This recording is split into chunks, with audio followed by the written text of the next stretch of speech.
Welcome to Energy Stew. This is Peter Roth, your host. And I'd like to ask you, when was the last time you were astral traveling? Last night?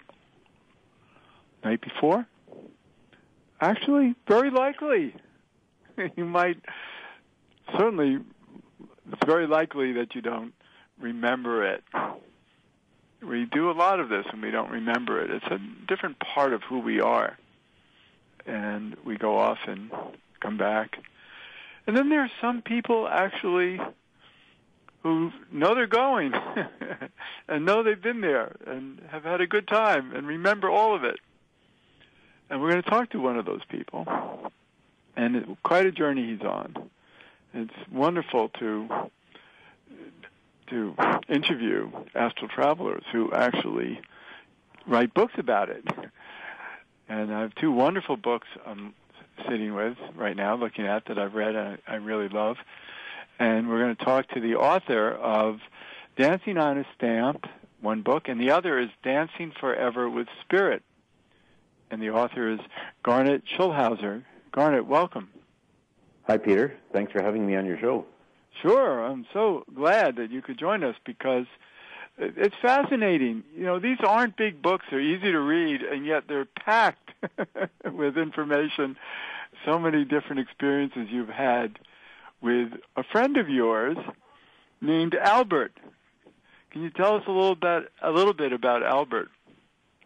Yes, Albert is one of my spirit guides, and I first met him back in the days when I was still practicing law. And how I met him, I went for a stroll on the street one afternoon, and all of a sudden this homeless man jumps out in front of me, a very different homeless man. I mean, he looked like a homeless man, but he had these amazing, dazzling, sparkling blue eyes that were penetrating deep into my soul, and at the same time sending this wave of pure, unconditional love towards me that was infusing my whole body with an amazing sense of peace and security. And so, to make the story short, I eventually ended up sitting down on a bench and talking to this man, and it turned out he revealed early on that he was actually one of my spirit guides disguised as a homeless man. And that led to a dialogue I had with him over the next few months, and eventually led to me writing my first book, Dancing on a Stamp. And I wrote that book at his request. His name was Albert, because he wanted everyone in the world to be able to have access to his revelations and the truths that he, told me during our conversations. So that's how I first met him. And in my second encounter with him was entirely different, because there he took me for a series of astral travels to other planets in the universe, to other dimensions, to see amazing things on the spirit side. And that led me to writing my second book, Dancing Forever with Spirit. No, it's amazing, and it's a good thing you're a lawyer. There's some grounding in that. And so you question things, and you look at them carefully. And yet it's amazing when you find yourself traveling to other planets and other dimensions. And it's kind of like that Christmas story with Scrooge being taken around to different Christmases and different conditions, and you certainly had that opportunity. Your books are filled with different conditions that you were exposed to, both positive and negative. And right, and the reason that Albert took, I should just explain sort of how the astral travel came about. I had in my first series of encounters with Albert, it was a question and answer sort of session, a dialogue, and after he had first appeared to me as a homeless man in physical form, after that we communicated just by telepathy, so he didn't actually show up anymore. Then there was a period there of a couple of months when I didn't hear from him anymore. I was beginning to wonder what had happened, and all of a sudden I woke up one night in my bed, and I looked towards the bedroom door, and there I saw this sort of ghost-like, ethereal figure standing there. And as it moved closer to the foot of my bed, I could see it was my old friend Albert as the homeless man, except he was in astral form. He wasn't in physical form.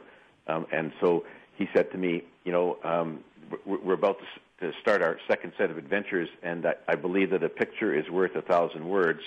So I'm actually going to take you to different places so you can see for yourself, and you can write about them in your second book. So then he just reached out, grabbed my hand, pulled my astral body out of my physical body, and I turned around and looked, and my physical body was still laying sound asleep in bed beside my wife and my little dog. And he just led me up through the ceiling, up through the clouds, and we sort of stopped and hovered above our beautiful planet, so I could look back and see Earth as some of the astronauts have been able to see it, really amazingly beautiful. And then from there, we began our journey by him taking me to the spirit side. And that's the first time I can ever recall astral traveling. And as you mentioned in your introduction, Peter, we all astral travel every night, except we don't usually remember it.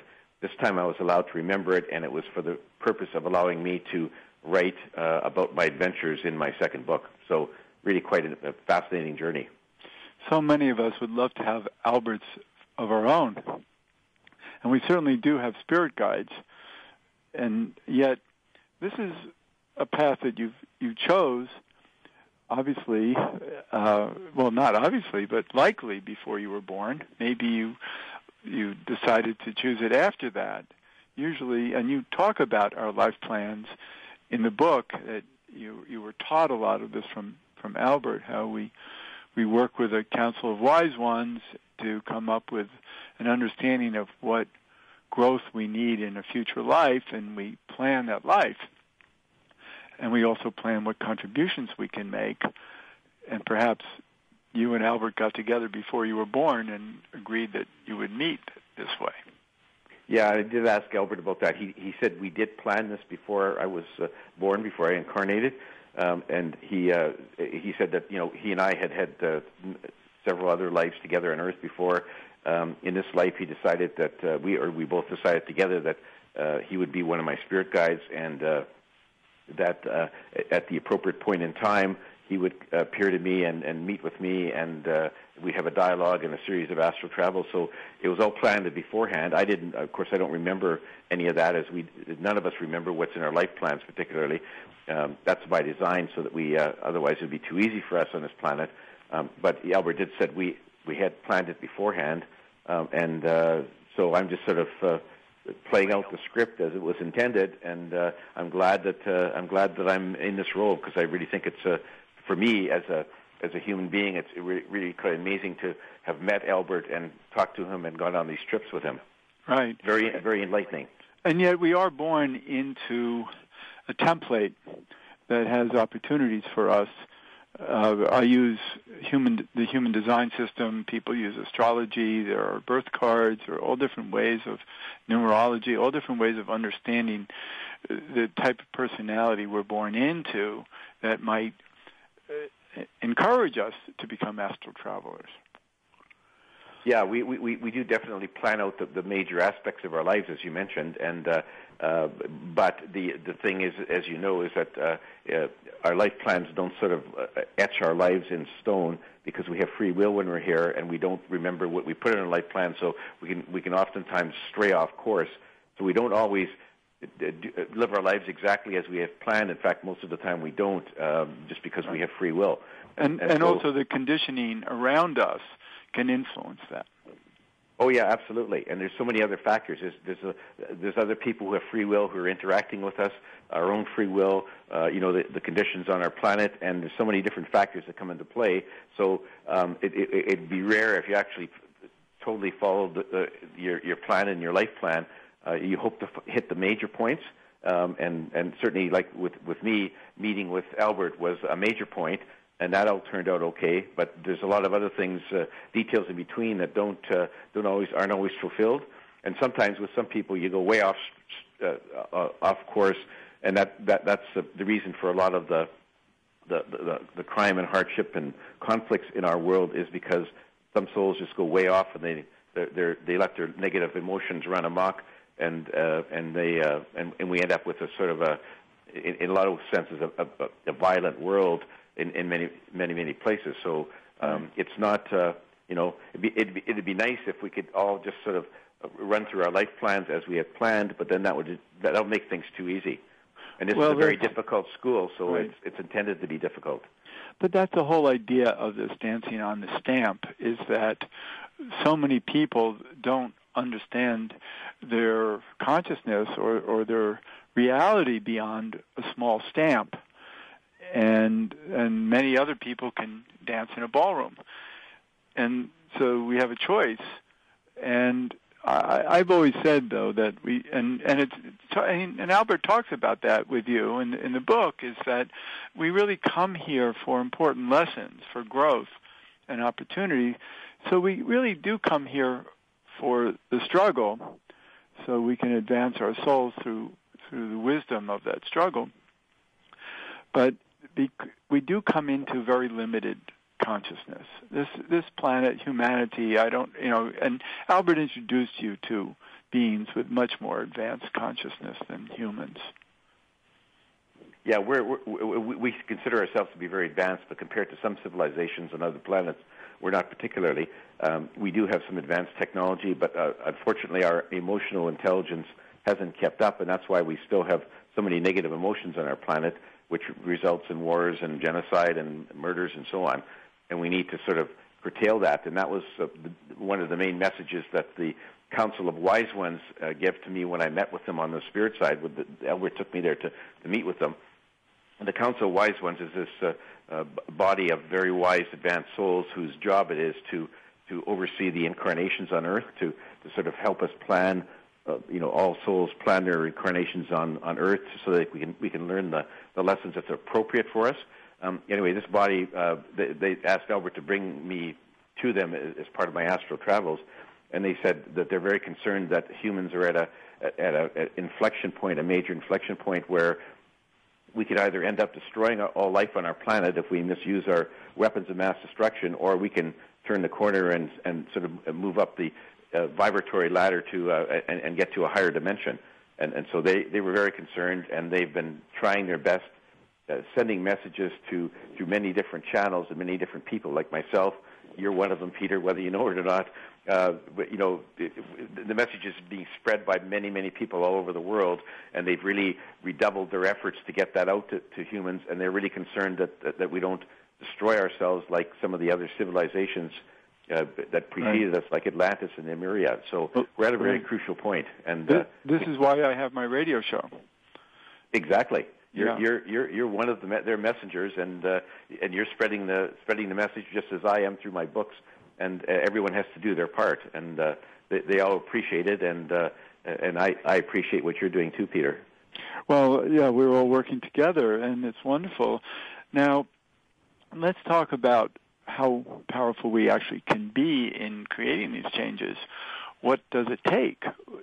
Granted, we can all be responsible for recycling, for refusing to eat meat that comes from, animals that are poorly treated, and all kinds of different ways that we can insist on the planet taking care of itself better, and then we can become very politically active, or very socially active in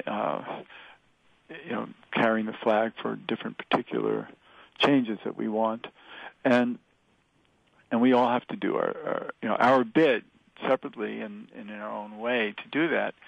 And that's one thing, is finding purpose on this path.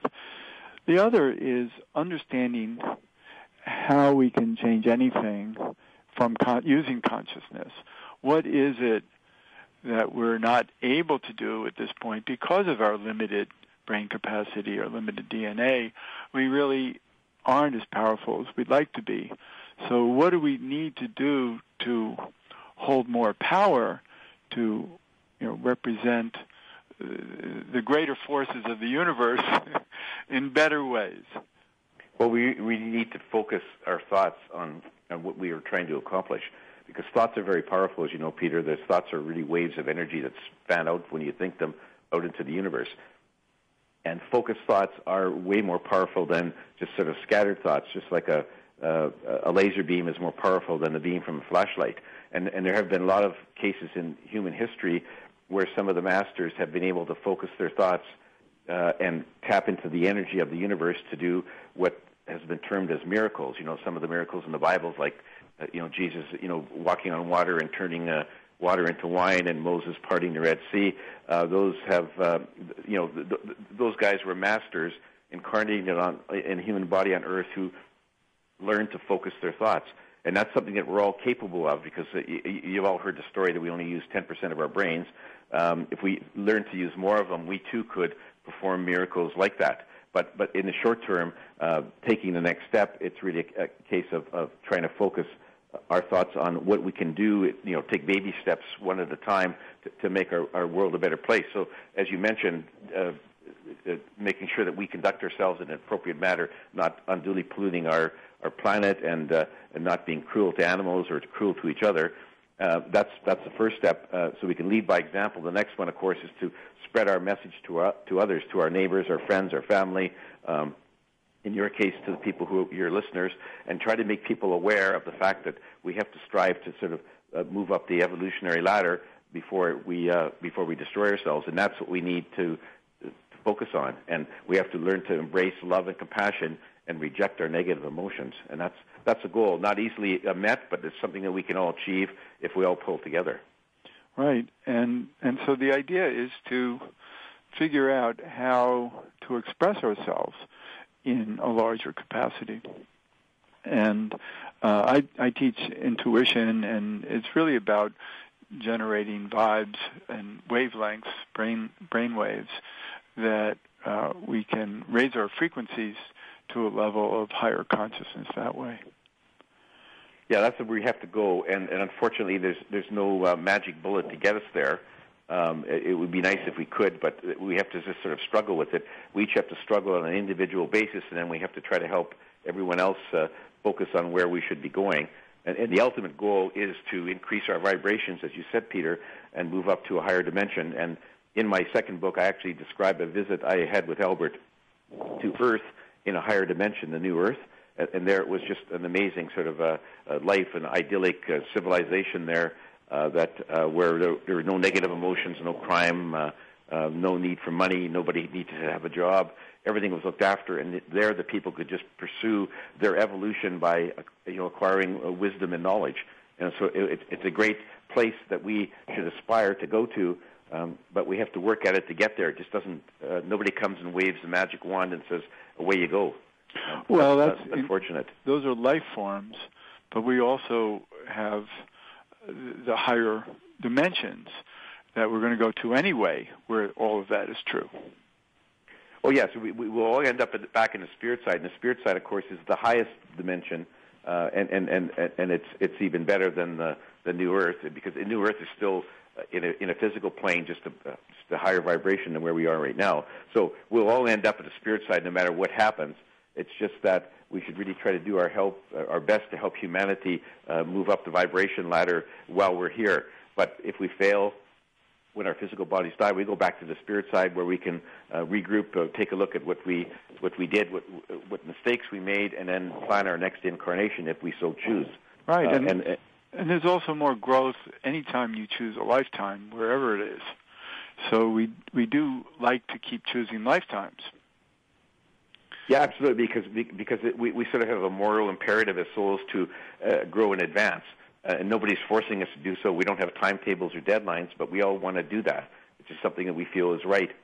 Right, so we choose opportunities, and they can be wonderful. They can be the new Earth, and where everybody's happy. And because out there in higher dimensions, things are all an illusion, as they are everywhere, but they're not as dense as they are in these material lifetimes. So we come to these material lifetimes because of the density that we can appreciate. There's actually joy in swimming in a swimming pool or the ocean and riding ocean waves, and all kinds of wonderful things that we can test ourselves as athletically, and in all kinds of ways we can grow and mentally, and it's wonderful. And yet out there on the higher dimensions, it's wonderful too. So as you say, we have our choice. Nothing is imposed on us. That's right, and we come to we incarnate on Earth just because, as you say, there's many challenges. It's a very difficult school, and we could have gone to the new Earth. Not as many challenges there, so we wouldn't grow and evolve quite as fast. And so as Albert has said, everyone who's a human now on Earth should pat themselves in the back because it took a lot of courage to come into this very difficult school, excuse me, as a human. And but we did it by our own choice because we really wanted to experience things that aren't available anywhere else but on Earth in this dimension. Right. So it builds our light. It builds our light in ways that other places can't. Yeah, exactly. Yeah. And so let me ask you. There's a question that comes up in the book, and how powerful is the law of abundance? The law of abundance. I'm not sure what you mean by that. Well, in other words, there was years ago there was a film called The Secret, and it said all you have to do is want something, and automatically you'll get it if you want it strong enough. If your vibes are positive enough, you can have all the abundance you want. Oh yeah, it's often called the law of attraction. Yeah, Albert said that. Yeah. I'm sorry. You're right. But the law of attraction has to do with abundance. And that's why I was confusing the two, because people want to attract abundance. Well, I mean, the law basically works. I mean, it works perfectly on the spirit side because you can have whatever you want just by thinking that you want it, and it's there. On Earth, doesn't work quite as well because we have limited resources. Things move a lot slower on Earth, and there are conflicting thoughts. So that if everyone wants to have a certain thing and there's not enough of them, then everyone can't have it. Whereas on the spirit side, there's no shortage of anything. And the other thing that limits the getting or manifesting your thoughts on Earth is that oftentimes your soul doesn't agree with what your mind wants. So there's a bit of a conflict there. So your mind is saying, I want to have a red Ferrari to drive, and your soul is saying, well, no, that's not a good idea because you might drive it too fast and kill yourself, before you finish your life here. And so there's often a conflict between your soul and your mind, and that's why in a lot of cases your thoughts aren't manifested. And people it won't fulfill your purpose. Yeah, exactly. Because your soul knows what it wants to experience. You don't know that. And so your mind is often running off and thinking, I want things that just don't make any sense for your life purpose. I used to teach classes in the law of attraction years ago when that was so popular. And I always said to people, you can have anything you want as long as it's in the design of your life versus anyone else's. Yeah, and that's the big mystery because you don't know what your soul has designed for your life. So, that's why it can be frustrating. Like, how come I'm not getting what I want? Well, maybe it's because it's not for your higher good. Exactly. Yeah. And so another thing is, who are we? We have souls, and we have our identity in this life. And there are a lot of people, for instance, when I die, I want to go out there and have a reunion with my parents who are long gone. And I expect them to be there. But their soul has had many lifetimes, and their soul has many different identities. So who am I actually going to be meeting out there? Well, according to Albert, you'll be meeting your welcoming group, which would be your parents and grandparents and other relatives who have deceased. They will be there, and it doesn't matter if they have since their deceased, incarnated into another body or whatever, because every night when you sleep, your soul leaves and goes back to the spirit side. So they will be there regardless of what has happened since then. And I experienced this on my first astral trip to the spirit side.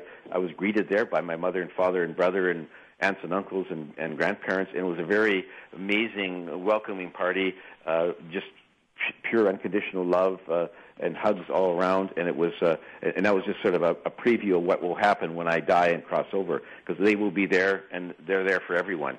And who's in your welcoming party depends on sort of on who you are, but they'll always be there, and it'll just make you feel like welcome home, Peter, and we're glad to see you again, and we'll work with you and help you with planning your next incarnation. Right, but as the identity of the people I knew versus their, let's call it higher soul or oversoul, that is the accumulation of all of their lifetimes. Yes, and, it is. And is the unconscious, for instance, or subconscious in this lifetime. Yes, yeah. It'll be their souls you will meet, and they will appear to you in a way that you can recognize them from how you remember them. Not necessarily sort of old and if they died at old age, but they will be more robust. But you clearly recognize them. And as Albert says, souls and spirits that can appear in whatever form they want, change it as often as they want. But your welcoming party will appear in a way that will make you feel comfortable, and you will recognize them, and you'll know who they are immediately. And so that's and of course they will be, once you're back in the spirit side, your soul will regain all of the memories and the experiences and the wisdom from all of your previous lifetimes, whether on Earth or elsewhere in the universe. And so you regain all of that. You don't remember any of that now, but that's what will happen once you cross over. So it's an amazing experience.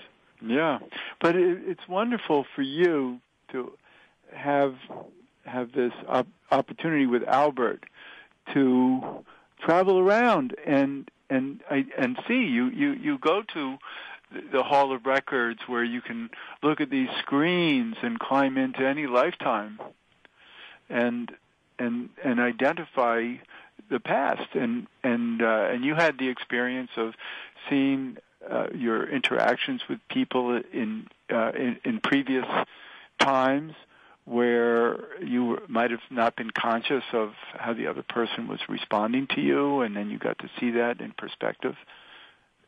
Yeah, the interesting thing about the Akashic Records and life reviews is that you get to not only sort of watch, your previous life or, any of your lives beforehand, but you also get to hear and feel the emotions of the people you interact with, so that you, for example, if you said something nasty to a coworker, you actually get to feel their hurt and their pain at your words, even if you didn't intend it. And all too often we say things sort of off the cuff, maybe in a joking manner, that really have a horrible effect on the person at the other end. We just don't realize it. And what that does is, as you realize that, when you're going through your life, and it's happened to me, is that I try to be careful about what I say and what I do, because my words and actions may be taken way differently from the person on the other end than I think they should be. And so it makes you think we have to be careful about what we say and what we do. I'm very excited about that. I'm looking forward to having that experience of going back through this lifetime and reviewing different interactions with people on both sides, and understanding it better. Yeah, and I just got a couple glimpses of my current life, as I detailed in my second book. I didn't get sort of the full review. I'll get that when I cross over, but that's something I'm looking forward to as well. Now, there's going to be some times when I'm going to kick myself and say, I wished I hadn't done that. But it's all part of learning, part of growing, Right. And we all make mistakes, and it's a matter of not sort of regretting your mistakes forever, but just learning from them and moving on and resolving to do better the next time. So it's very much of a learning experience to have your life review where you can really get all this detail from what you did in the past. Well, because we're out there, we understand the bigger picture. So we have more perspective to see the purpose of our life and why we would make mistakes and be able to forgive ourselves so much more easily. Yeah, absolutely, and we totally forgive ourselves. Excuse me, and the people that we may have harmed also totally forgive us, and there's nothing but unconditional love. So if somebody murdered you in a life on Earth, when you cross over, you don't have any hatred or animosity at all for the perpetrator, because you understand what life on Earth is all about, and you all get together and say, okay, well, I'll try to fix up my mistakes in my next life, and so will the person who murdered you. So it's really quite a different perspective than what we have on Earth. Right. So we can see how important it is for people to read both your books, Dancing on a Stamp and Dancing Forever with Spirit. Is there a website they can go to? Yeah, it's GarnetSchulhauser.com, and there I have all the buy links for both of my books on for all the popular online stores. There's information about my books, synopsis and book videos, and I have my email contact address on my website, and I'd be happy to hear from your listeners with any comments or questions they might have. Okay, and let me spell it out. GarnetSchulhauser.com, right? Yes. Perfect. Good. Thank you, Garnet, so much. I'm so glad you could be a guest on Energy Stew. It's so wonderful talking with you. Well, thank you for having me, Peter. Sure, my pleasure. And this is Peter Roth, your host of Energy Stew at prn.fm. I can be reached at peter@heartriver, Heart river.org, or 212-222-7748. I'd love to hear from you, and thank you so much for listening.